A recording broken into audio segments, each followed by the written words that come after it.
is Richelle Sandin, also known as Professor Little Richie. Today I'm going to talk to you about technical communications and animal science.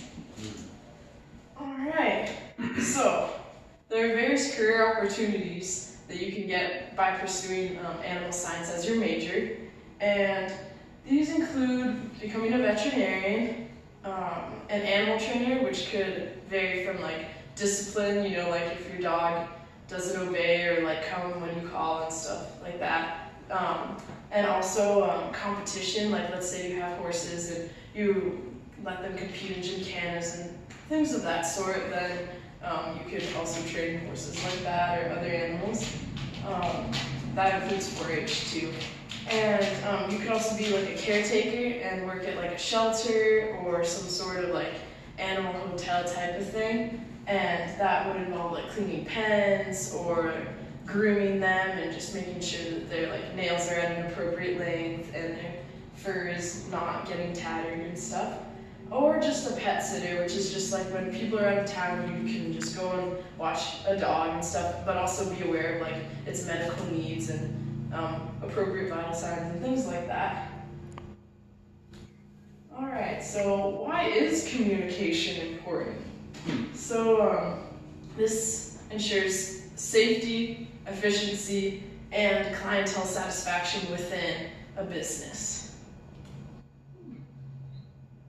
Alright, so safety involves the health of the animals and those that are handling them, and this is especially important with vets and medical professions.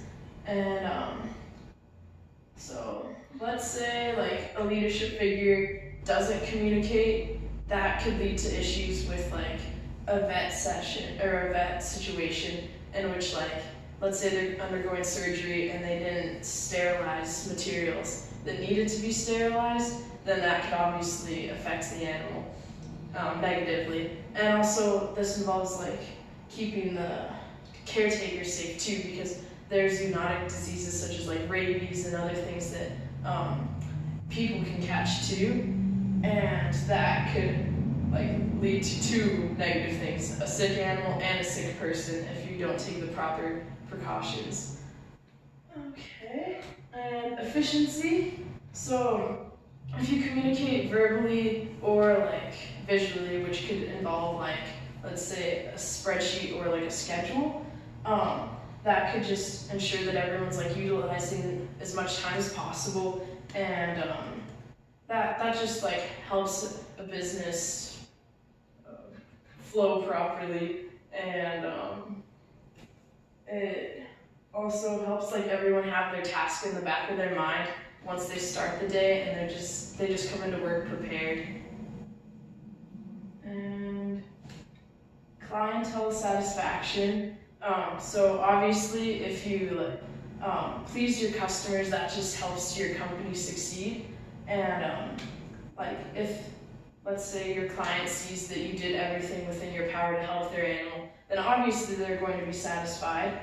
And if their animal starts going back to their healthy state, then that'll also satisfy them.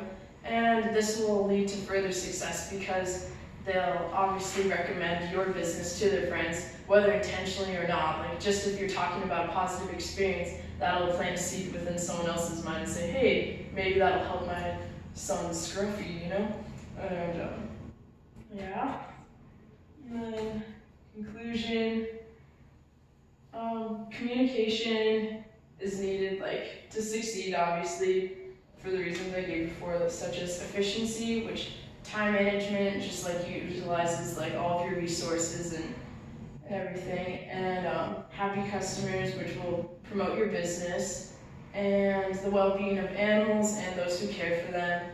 And communication is essential in all areas of animal science, though not just the veterinary side. And if you're just working at a farm and cleaning pens, it's still important to know that that's your objective rather than someone else's. And yeah, that's it, folks. Thank you.